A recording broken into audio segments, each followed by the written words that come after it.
નમસ્કાર. વિજાપુર સંદેશ ન્યૂઝમાં આપનું હાર્દિક સ્વાગત છે.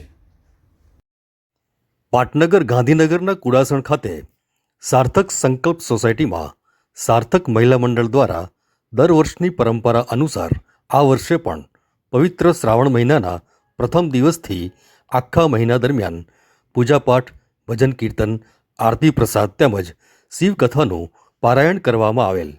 આ નિમિત્તે સાર્થક મહિલા મંડળની બહેનો દ્વારા શ્રાવણ માસના છેલ્લા દિવસ સોમવતી અમાસે પૂર્ણાહુતિ કરી ભજન કીર્તનના તાલે રંગાઈ આરતી કરી પ્રસાદ ગ્રહણ કરી ધન્યતા અનુભવી હતી.